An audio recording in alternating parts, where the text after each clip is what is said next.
بسم الله الرحمن الرحيم قل أوحي إلي أنه استمع نفر من الجن فقالوا إنا سمعنا قرآنا عجبا يهدي إلى الرشد فآمنا به ولن نشرك بربنا أحدا وأنه تعالى جد ربنا ما اتخذ صاحبة ولا ولدا وأنه كان يقول سفيهنا على الله شططا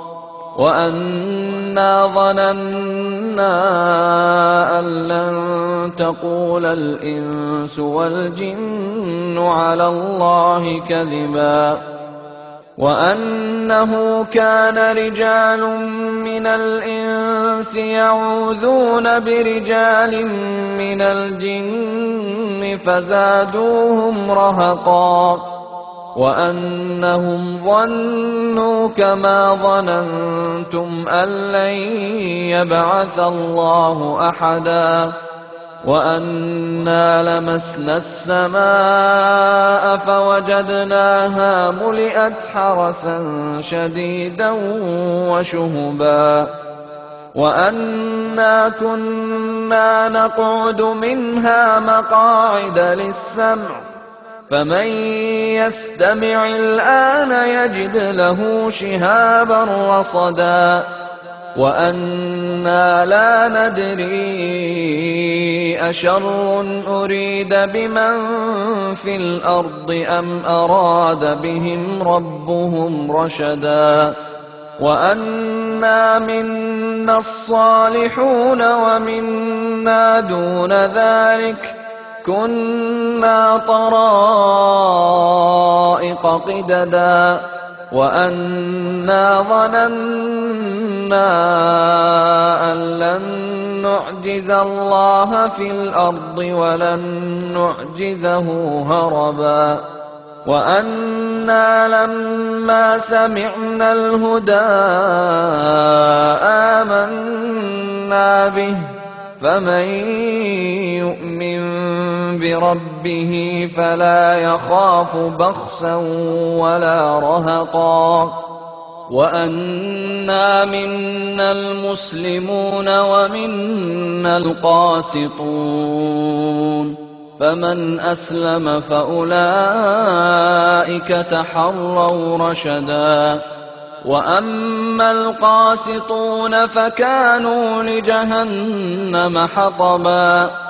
وأن لو استقاموا على الطريقة لأسقيناهم ماء غدقا لنفتنهم فيه ومن يعرض عن ذكر ربه يسلكه عذابا صعدا وأن المساجد لله فلا تدعوا مع الله أحدا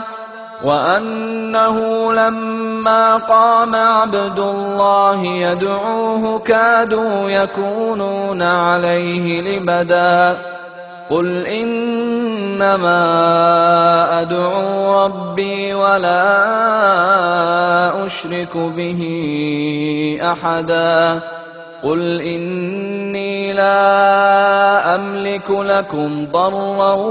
ولا رشدا قل إني لن يجيرني من الله أحد ولن أجد من دونه ملتحدا إلا بلاغا من الله ورسالاته ومن يعص الله ورسوله فإن له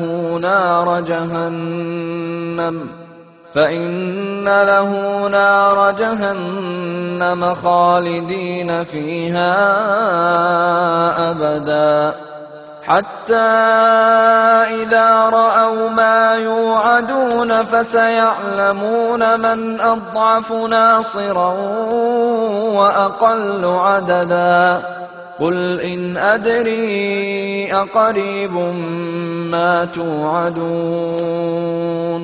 قل إن أدري أقريب ما توعدون أم يجعل له ربي أمدا عالم الغيب فلا يظهر على غيبه أحدا إلا من ارتضى من رسول فإنه يسلك من بين يديه ومن خلفه رصدا ليعلم أن قد أبلغوا رسالات ربهم وأحاط بما لديهم وأحصى كل شيء عددا